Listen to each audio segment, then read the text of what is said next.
يا أيها الذين آمنوا إن تطيعوا الذين كفروا يردوكم على أعقابكم فتنقلبوا خاسرين۔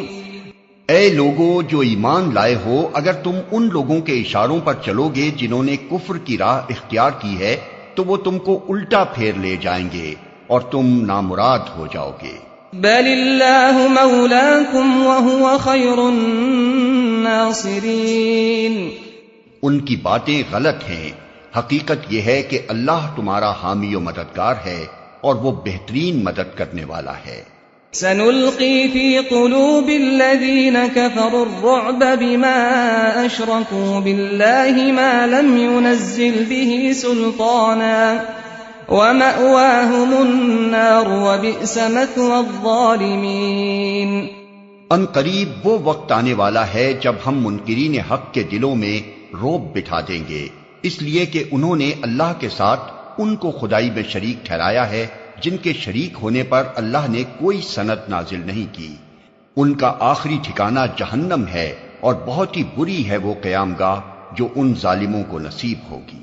وَلَقَدْ صَدَقَكُمُ اللَّهُ وَعْدَهُ إِذْ تَحُسُّونَهُم بِإِذْنِهِ حَتَّى إِذَا فَشِلْتُمْ وَتَنَازَعْتُمْ فِي الْأَمْرِ وَعَصَيْتُم مِّن بَعْدِ مَا أَرَاكُم مَّا تُحِبُّونَ مِنكُم مَّن يُرِيدُ الدُّنْيَا وَمِنكُم مَّن يُرِيدُ الْآخِرَةَ ثم صرفكم عنهم ليبتليكم ولقد عفا عنكم والله ذو فضل على المؤمنين۔ اللہ نے تائید و نصرت کا جو وعدہ تم سے کیا تھا وہ تو اس نے پورا کر دیا۔ ابتدا میں اس کے حکم سے تم ہی ان کو قتل کر رہے تھے، مگر جب تم نے کمزوری دکھائی اور اپنے کام میں باہم اختلاف کیا اور جو ہی کہ وہ چیز اللہ نے تمہیں دکھائی جس کی محبت میں تم گرفتار تھے، یعنی مال غنیمت، تم اپنے سردار کے حکم کی خلاف ورزی کر بیٹھے، اس لیے کہ تم میں سے کچھ لوگ دنیا کے طالب تھے اور کچھ آخرت کی خواہش رکھتے تھے۔ تب اللہ نے تمہیں کافروں کے مقابلے میں پسپا کر دیا تاکہ تمہاری آزمائش کرے، اور حق یہ ہے کہ اللہ نے پھر بھی تمہیں معاف ہی کر دیا کیونکہ مومنوں پر اللہ بڑی نظر عنایت رکھتا ہے۔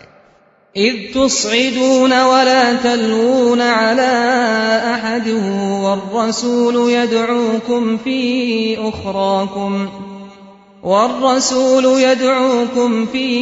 اخراكم فاثابكم غما بغم لكي لا تحزنوا على ما فاتكم ولا ما أصابكم والله خبير بما تعملون۔ یاد کرو جب تم بھاگے چلے جا رہے تھے، کسی کی طرف پلٹ کر دیکھنے تک کا ہوش تمہیں نہ تھا اور رسول تمہارے پیچھے تم کو پکار رہا تھا۔ اس وقت تمہاری اس روش کا بدلہ اللہ نے تمہیں یہ دیا کہ تم کو رنج پر رنج دیے تاکہ آئندہ کے لیے تمہیں یہ سبق ملے کہ جو کچھ تمہارے ہاتھ سے جائے یا جو مصیبت تم پر نازل ہو اس پر ملول نہ ہو۔ اللہ تمہارے سب اعمال سے باخبر ہے۔ ثم انزل عليكم من بعد الغم أمنة نعاسا يغشى طائفة منكم وطائفة قد أهمتهم أنفسهم يظنون بالله غير الحق ظن الجاهلية يقولون هل لنا من الأمر من شيء قل إن الأمر كله لله يخفون في أنفسهم ما لا يبدون لك يقولون لو كان لنا من الأمر شيء ما قتلنا هاهنا قل لو كنتم في بيوتكم لبرز الذين كتب عليهم القتل إلى مضاجعهم وليبتلي الله ما في صدوركم وليمحص ما في قلوبكم والله عليم بذات الصدور۔ اس غم کے بعد پھر اللہ نے تم میں سے کچھ لوگوں پر ایسی اطمینان کی سی حالت طاری کر دی کہ وہ اونگنے لگے، مگر ایک دوسرا گروہ جس کے لیے ساری اہمیت بس اپنے مفاد ہی کی تھی، اللہ کے متعلق طرح طرح کے جاہلانہ گمان کرنے لگا جو سراسر خلاف حق تھے۔ یہ لوگ اب کہتے ہیں کہ اس کام کے چلانے میں ہمارا بھی کوئی حصہ ہے۔ ان سے کہو کسی کا کوئی حصہ نہیں، اس کام کے سارے اختیارات اللہ کے ہاتھ میں ہیں۔ دراصل یہ لوگ اپنے دلوں میں جو بات چھپائے ہوئے ہیں اسے تم پر ظاہر نہیں کرتے۔ ان کا اصل مطلب یہ ہے کہ اگر قیادت کے اختیارات میں ہمارا کچھ حصہ ہوتا تو یہاں ہم نہ مارے جاتے۔